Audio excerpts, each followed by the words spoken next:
నూతన సంవత్సర వేడుకల్లో విషాదం చోటు చేసుకుంది. మద్యం తాగి బిర్యానీ తినడంతో ఒకరు మృతి చెందగా మరో 16 మంది అస్వస్థతకు గురయ్యారు.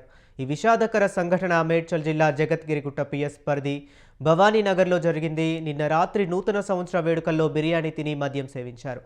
వీరిలో పాండు అనే వ్యక్తి మృతి చెందగా 16 మంది అస్వస్థతకు గురవగా వారిని హాస్పిటల్లో చేర్పించి చికిత్స అందిస్తున్నారు.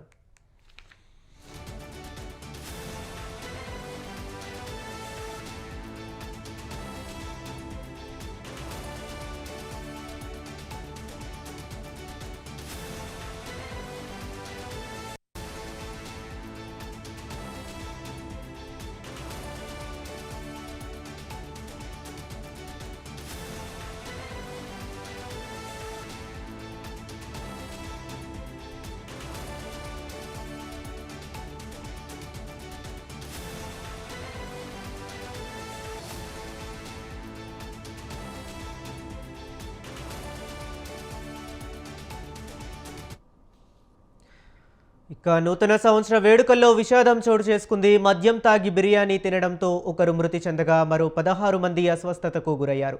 ఈ విషాదకర సంఘటన మేడ్చల్ జిల్లా జగద్గిరిగుట్ట పిఎస్ పరిధి భవానీనగర్లో చోటు చేసుకుంది. నిన్న రాత్రి నూతన సంవత్సర వేడుకల్లో బిర్యానీ తిని మద్యం సేవించారు. వీరిలో పాండు అనే వ్యక్తి మృతి చెందగా 16 మంది అస్వస్థతకు గురవగా వారిని హాస్పిటల్లో చేర్పించి చికిత్స అందిస్తున్నారు.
ఇక నూతన సంవత్సర వేడుకల్లో విషాదం చోటు చేసుకుంది. మద్యం తాగి బిర్యానీ తినడంతో ఒకరు మృతి చెందగా మరో 16 మంది అస్వస్థతకు గురయ్యారు.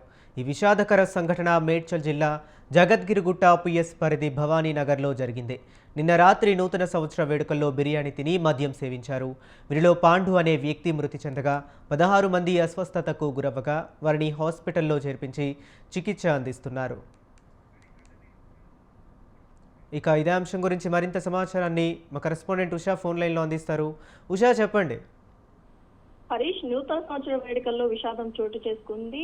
ఏదైతే నూతన సంవత్సరాన్ని ఆహ్లాదకరంగా ఆనందదాయకంగా జరుపుకోవాల్సినటువంటి ఏదైతే కమ్యూనిటీకి సంబంధించినటువంటి వ్యక్తులు మేడ్చల్ జిల్లా జగద్గిరిగుట్ట పోలీస్ స్టేషన్ పరిధి భవానీ నగర్ లో ఒక కమ్యూనిటీకి సంబంధించినటువంటి వ్యక్తులు ఏదైతే ఒక దావత్ లాంటిది ఏర్పాటు చేస్తున్నారు. ఆంధ్రప్రదేశ్ నుంచి వచ్చినటువంటి సీ ఫుడ్ ఏదైతే చేపలు, రొయ్యలు ఇలాంటివన్నిటిని కూడా దిగుమతి చేసుకొని వాటిని తిన్న నేపథ్యంలో అవి అరగగా ఏదైతే చేపలు, రొయ్యలకి సంబంధించినటువంటి ఆహార పదార్థాలు ఏదైనా కల్తీ ఏమైనా జరిగిందా అనుకోవడంలో కూడా ఇప్పటికే పోలీసులు అయితే ఆరా తీస్తున్నారు.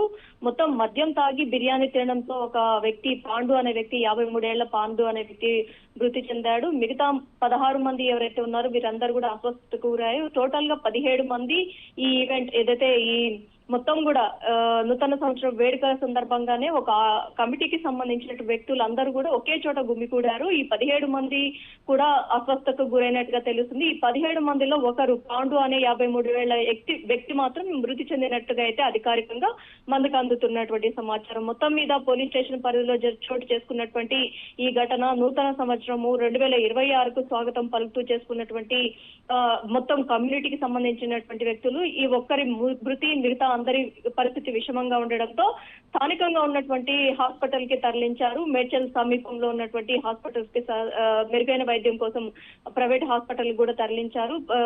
కొందరి పరిస్థితి అయితే కాస్త విషమంగానే ఉందనేసి తెలుస్తుంది. మరి కొందరి పరిస్థితి ఏదైతే రికవరీ అయి బయటకు వచ్చినట్టుగా అయితే తెలుస్తుంది. ఒకరు పాండు అనే వ్యక్తి మాత్రం మృతి చెందినట్లుగా అయితే మనకు అందుతున్నటువంటి సమాచారం. ఒక ఫుడ్ ఏదైతే ఇందులో ఎలా పాయిజన్ అయ్యింది, ఆ ఫుడ్ లో ఉన్నటువంటి అదైతే శాంపిల్స్ అన్నిటిని కూడా పోలీసులు కూడా కలెక్ట్ చేసుకోవడం కూడా జరిగింది.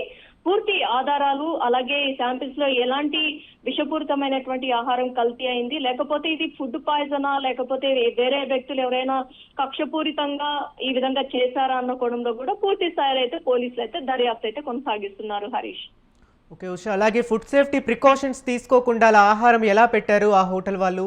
అదేవిధంగా ఫుడ్ సేఫ్టీ అధికారులు ఏం చెప్తున్నారు? హోటల్ని సీజ్ చేసే అవకాశం కనిపిస్తుందా? ప్రస్తుతం చూసుకున్నట్టయితే ఒక కమ్యూనిటీకి సంబంధించి ఈ ఆహారం మొత్తాన్ని కూడా వీరే ప్రిపేర్ చేసుకున్నట్టుగా మనకు అందుతున్న సమాచారము. కానీ ఇది ఎక్కడ దిగుమతి చేసినటువంటి ఆధారాలు అయితే ఇప్పటి వరకు కూడా అధికారికంగా మనకు అందలేదు. ప్రస్తుతం ఈ ఫుడ్ ఏదైతే ఏపీ నుంచి ఇక్కడికి దిగుమతి చేసుకున్నట్టుగా ఆ దిగుమతి చేసుకున్నటువంటి ఆహార పదార్థాల్లో మొత్తంలో కూడా నూతన సంవత్సరం సందర్భంగా నాన్ వెజ్ ఎక్కువగా తినే ప్రేక్షకులు, నాన్ వెజ్ ప్రియులు ఎవరైతే ఉన్నారో వీరందరికీ సంబంధించి దాదాపుగా కూడా 2-3 రోజుల నుంచి కూడా నాన్ వెజ్ కి సంబంధించినటువంటి మెటీరియల్ అన్నిటిని కూడా తెలంగాణ వ్యాప్తంగా కూడా సరఫరా అవుతోంది. ఈ నేపథ్యంలోనే సీ ఫుడ్స్ అయినటువంటి చేపలు, రొయ్యలు వీటిని కూడా 2-3 రోజుల క్రితమే దిగుమతి చేసుకున్నట్టుగా అయితే తెలుస్తుంది. వీటిలో ఏదైనా ఫుడ్ పాయిజన్ అయిందా, ఏదైతే ఎక్కువ రోజులు అవి నిల్వ ఉండేలాగా ఏవైనా అందులో మిక్స్ చేయడం వల్లే ఈ విధంగా ఆహారం విషతుల్యం అయిందా అన్న కోణంలో పూర్తి స్థాయిలో అయితే ఫుడ్ సేఫ్టీ అధికారులు కూడా శాంపిల్స్ ని కూడా కలెక్ట్ చేసుకోవడం జరిగింది. కాబట్టి పోలీసులు పూర్తి స్థాయి ఆధారాలతోనే ఈ కేసులో ఏదైతే ఫుడ్ పాయిజనే జరిగిందా లేకపోతే ఇతరత్ర కారణాలు ఏవైనా జరిగాయా అన్న పలు కోణాల్లో అయితే పూర్తి స్థాయిలో అయితే విచారణ అయితే కొనసాగిస్తున్నారు. ఒకరి మృతి ఏదైతే ఉందో ఈ మృతి నూతన సంవత్సరం సందర్భంగా ఆ కుటుంబంలో తీవ్ర విషాదాన్ని అయితే నెలకొల్పిందనేసి తెలుస్తుంది. Harish. Okay right, thank you Usha.